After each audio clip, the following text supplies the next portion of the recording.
왕자의 난. 네. 1차, 2차가 있죠. 1차 왕자의 난에 대해서는 진실을 알 길이 없습니다. 왜일까요? 역사는 승자의 기록이기 때문에. 네, 일단 왕자의 난 자체가 뭔지를 잘 몰라요. 왕자들끼리 싸웠다라는 거죠. 태조의 아들들, 조선에서 성공한 난이 한 4개 정도 있다고 해요. 그 중에 첫 번째가 왕자의 난이고 후에 나오겠지만 중종반정, 인종반정 이런 것들이 성공한 난 중에 하나거든요.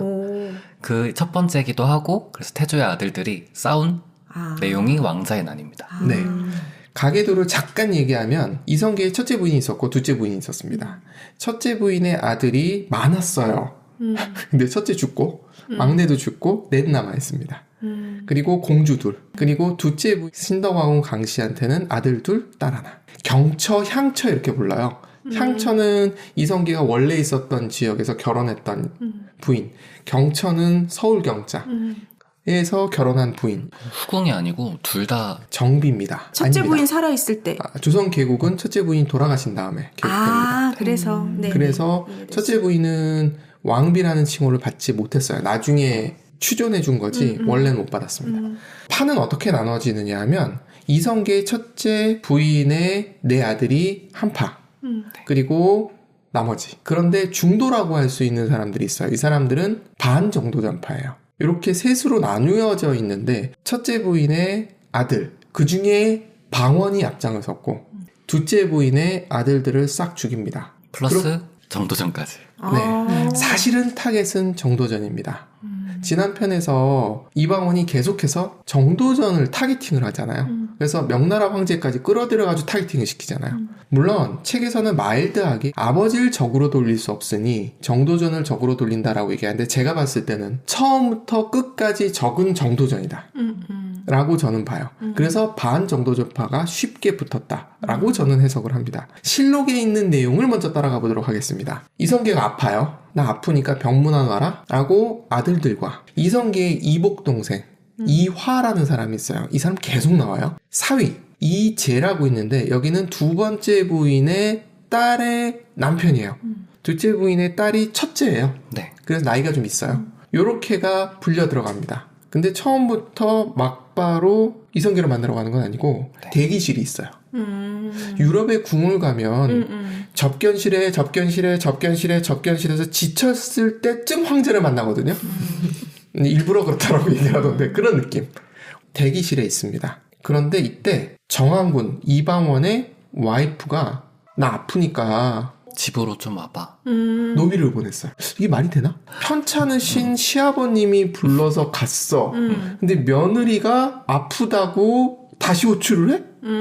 좀 이상하긴 하네요. 좀 이상하죠? 네. 이화, 이성계의 이복 동생이지만 삼촌이죠. 삼촌이 와이프 아프다니까 집에 가봐. 이렇게 얘기한 거예요. 청심환 줄까? 이런 얘기도 했대. 화기애애했어요. 그리고 나서 이방원이 와요. 집으로. 뭔가 얘기를 한 다음에 뭔가 문제가 있는 것 같으니까 조심하세요. 떠나는 이방원이 와이프의 동생이죠. 처남한테 이숙번, 이 사람 굉장히 중요한 인물이에요. 이 사람과 함께 군대를 준비하고 대기해 라고 얘기를 했대요. 갑자기? 전 시간에 얘기했던 거랑 살짝 이어지긴 하는데 네. 대기실에 모여 있었던 이방원 외의 인물들이 있었잖아요. 이 중에 이성계의 이복 동생하고 사위는 들어갑니다. 이방원의 형 둘이 있었어요. 심지어 당시에 첫째 형 돌아가신 상태고 나중에 정종이 되는 이방관은 있지도 않았어요. 그 자리에. 집에서 아버지 쾌유를 비는 기도제를 지내고 있었다. 이것도 조금 이상해. 기도제를 지내야 됩니까? 아빠가 아프다는데 가야 됩니까? 죽으라고 제사를 지낸 건 아닐까? 그런 사람이 아니에요. 그런 사람이 아니에요. 이방원이 다시 돌아와가지고 형들한테 형들 좀 이상하지 않아? 저기 국문에 불이 다 꺼져 있어. 형세가 어찌할 수 없는 상태가 됐다. 적이 우리를 공격하려 한다. 왜 적은 누굴까요? 정도전. 그렇죠. 네. 정도전과 정도전의 오른팔 남은이 있었어요. 이 둘이 우리 형제를 다 죽이려고 계획을 짠 거야. 그거를 와이프인 원경왕후가 이방원한테 얘기했고 이방원이 의심을 품고 군대를 준비하고 다시 갔다가 불이 꺼져 있다는 것을 이유로 쟤들이 드디어 우리를 죽이려고 해. 그래서 우리는 군대를 일으켜야 돼. 해서 군대를 일으켜요. 가는 길에 방석의 형이 있거든요. 방석이 막내였으니까. 둘째 부인의 첫째 아들 방번이라고 있습니다. 가서 나랑 같이 갈래? 방석이랑 같이 갈래? 라고 묻습니다. 선택권을 줍니다. 근데 왜 방번한테 갔을까? 사병의체를 말씀드렸잖아요. 공식적으로 병사를 이끌 수 있었던 사람은 방번이에요. 그러니까 방번은 군대를 부를 수 있는 사람이에요. 방원 입장에서 봤을 때는 방번을 눌러 앉히든지 내 편을 만들든지 적이라고 생각하면 쳐야 되는 상황인 거예요. 방번은 어떻게 했을까요? 무서워서 말 들었을 것 같은데. 네. 오, 가능한 얘기네요. 방원이 워낙 센 사람이니까. 네. 그래도 친동생을 위해서. 그럼 죽는데. 그랬을 것 같다. 친동생을 위해. 여러 가지 해석이 가능한데 방번은 자기를 세자를 안 시켜주고 동생을 시켜준 거잖아요. 그래서 삐져 있었다라는 해석도 있어요. 네. 어쨌든 가만히 있습니다. 실록에는 방석 혹은 이성계한테 말하지도 않고 이방원을 따라가지도 않았다고 해요. 그러니까 아무것도 안 한 상태인데 어떻게 보면은 이방원한테 도움을 좀 준 느낌인 거죠. 결과적으로 그렇게 돼버렸죠. 이방원 입장에서 봤을 땐 국내에 수비대만 남는 거죠. 이방원이 앞에 나타났단 말이에요. 군대를 이끌고. 소리도 좀 질렀겠죠. 방석이 세자죠. 군대를 이끌고 광화문 위에 올라섰대요. 그리고 내려다 보니까 군대가 남산까지 쫙 있더라는 거예요. 근데 실록에는 어떻게 적혀 있느냐면 한 10여 명이서 경복궁 앞으로 갔다는 거예요. 무기도 없어가지고 원경왕후가 숨겨놨던 무기 몇 개 들고, 근데 무기도 부족해서 누구는 그냥 나무작대기 들고 그리고 몰려갔다는 거예요. 뭘까요? 어느 말을 믿어야 되지? 어느 말을 믿어야 될까요? 근데 여기서 생각해봐야 될 거는 네. 그 20명, 30명 되는 그런 병력들한테 관군이 졌다는 건 아, 말이 안 되지. 네, 저는 그렇게 생각합니다. 그러네. 그리고 나서 이방원이 무슨 행동을 하느냐면 국내로 쳐들어간 게 아니에요. 타깃이 누구? 정도전. 그리고 실록엔 뭐라고 적혀있냐면 정도전이 날 죽이려고 했어. 우리 형제 다 죽이려고 그랬어. 그거잖아요. 그래서 정도전의 집으로 간 건 아니고 정도전이 어디 있는지 알아. 레이더망에 걸려있어. 몸에다 뭘 박아놨나? 남은이라는 정도전의 오른팔에 첩의 집에서 술을 먹고 있었던 거예요. 이방원은 분명히 정도전이 계획을 다 해놓고 우리를 죽이려고 그랬나 얘기했잖아요. 그런데 그들이 술 먹고 있었어. 화기애애하게. 그리고 이방원은 그 집이 어딘지 정확하게 알고 가. 그래서 불을 질러. 튀어나오는 정도전이나 이런 사람들을 싹 죽여. 지금 말하는 것들이 다 실록에 적힌 얘기들입니다. 실록 기준입니다. 제가 아닌 건 아니라고 얘기 드렸어요. 실록 기준인데 실록에서는 마치 소수의 병정을 가지고 뭘 한 것처럼 얘기해. 그것도 소수의 병사를 가지고 있었던 이유가 네. 그 전에 정도전이 사병을 다 없앴다고 했잖아요. 아, 네네. 이미 사병이 다 해체된 상태고 무기들도 다 뺏긴 상태에서 몇 안 되는 20명, 30명 남짓한 사람을로 무기도 그렇게 나무 짝대기 들고 관군을 무찔렀다 라고 얘기하고 있는 거죠. 실록에서는. 그렇죠. 그리고 정도전이 비굴하게 살려달라고 하다가 그 자리에서 죽였다. 만약에 정도전이 위험인물이 아니면 잡아놓고 재판의 형식적인 형태라도 거쳤을 거예요. 군사재판이라도 했을 거예요. 누구처럼. 근데 그것조차 안 했어요.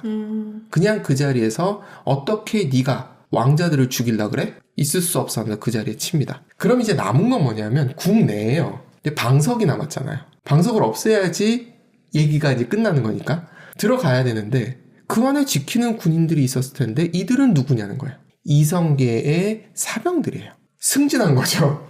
국내 수비대가 돼 있는 거예요. 수도방위 사령부 이런 거죠.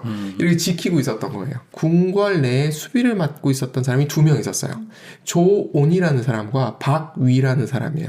이성계가 키운 사람이라고 보시면 돼요. 조온이라는 사람은 아무것도 없었던 사람을 너 실력 있어 보인다? 해서 키워준, 그러니까 말단부터 이렇게 쫙 올라온 사람이에요.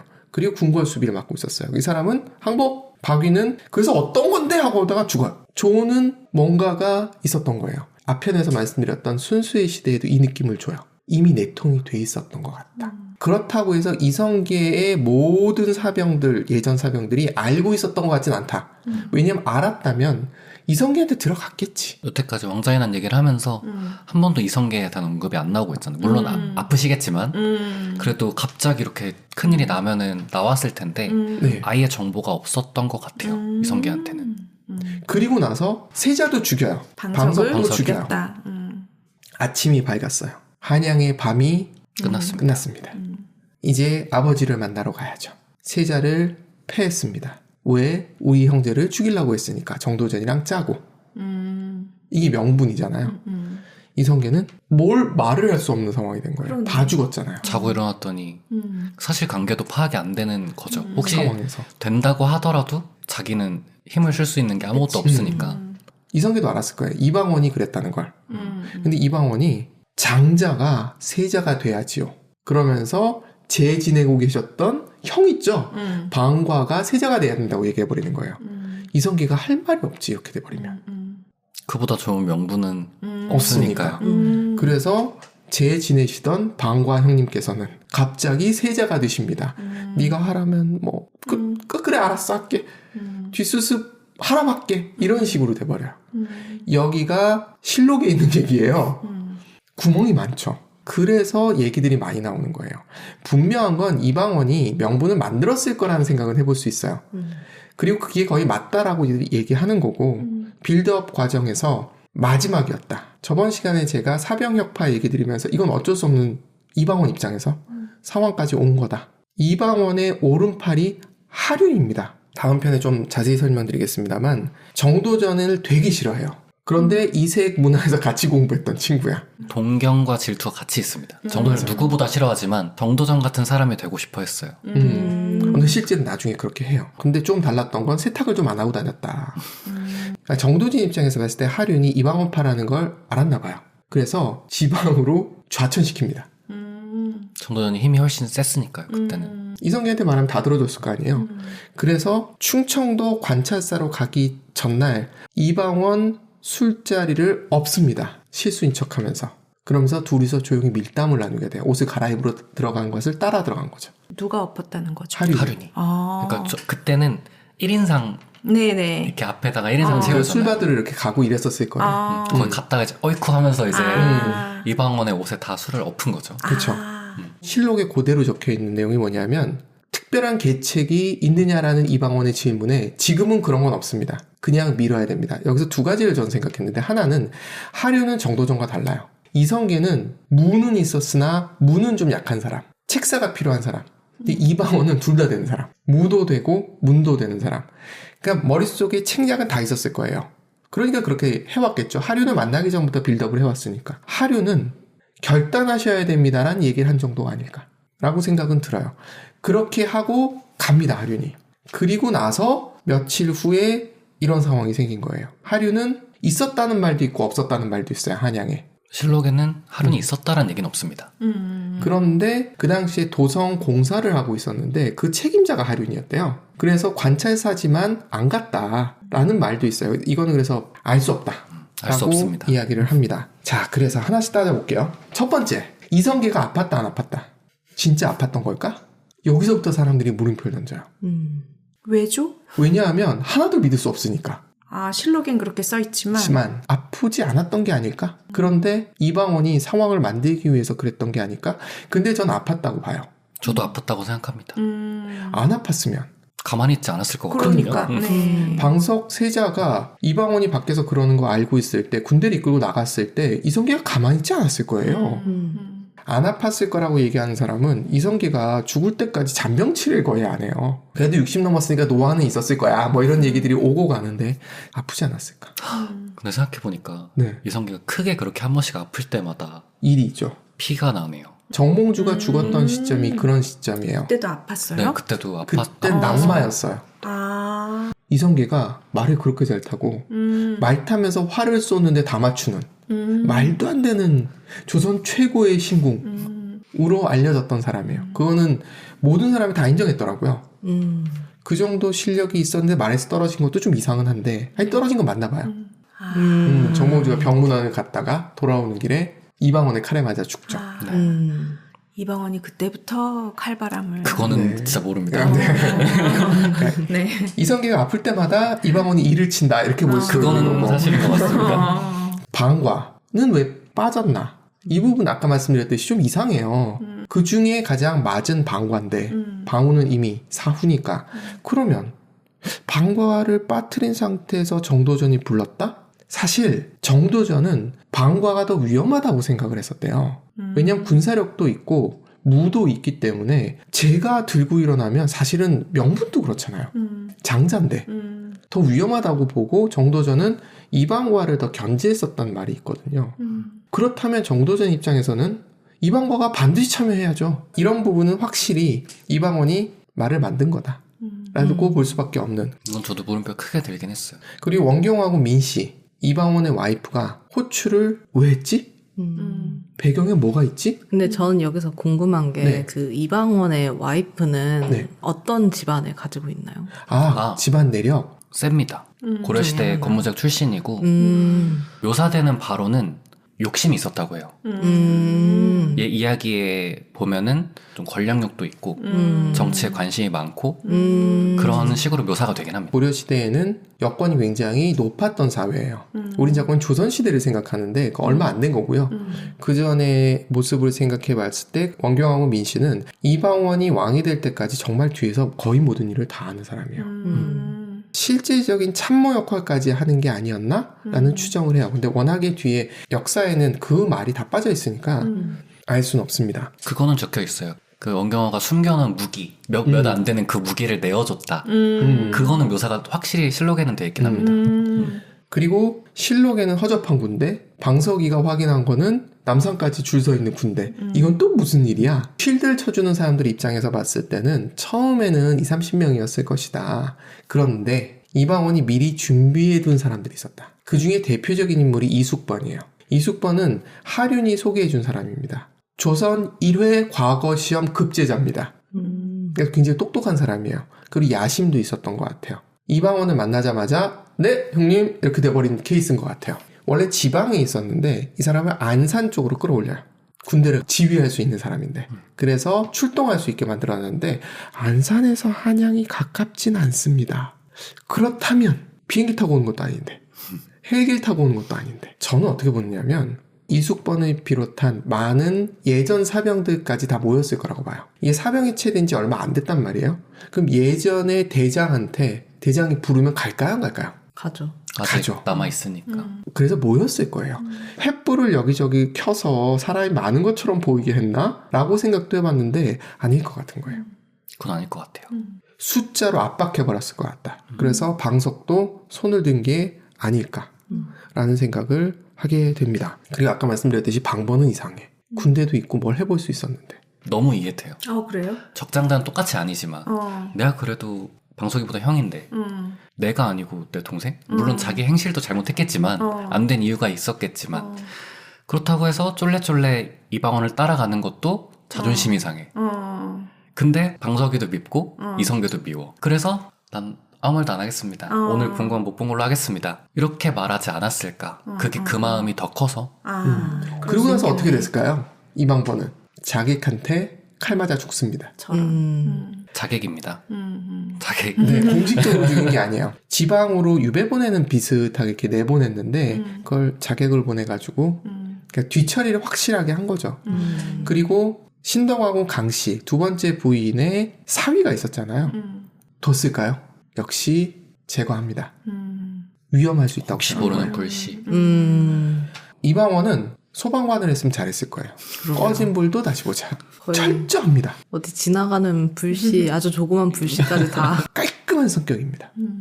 그리고 궁궐내를 지키던 군사들은 분명히 이성계의 사병들이었는데 그 중에 일부는 이미 이방원이 구워 삶아놓은 상태인 것 같다. 방원은 갑자기 뭘 한 사람은 절대 아니다. 치밀한 사람이다. 뒤에 하륜이 실록을 쓸 때 창의성을 정말 열심히 발휘한 것 같다.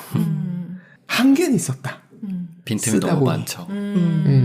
반정도전파에 이성계의 친인척도 거의 다 포함되어 있었다는 거예요. 신동아원 강씨 관계자들을 제외하고는 이성계의 이복 동생도 그렇고 거의 모든 사람들이 방원을 지지했어요.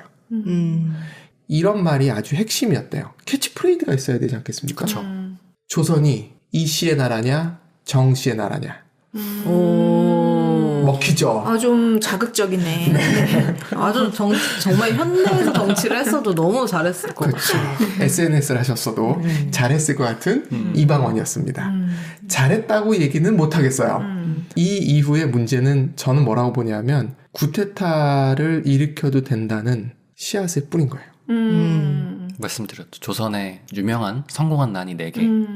성공하지 못한 난은 더 많겠죠. 아, 네. 아직 이방원은 still hungry죠. 그리고 1차 왕자의 난입니다. 아, 그러네. 그렇죠. 왕자의 난이 또 있다. 네네네. To be continued. To be continued. 네.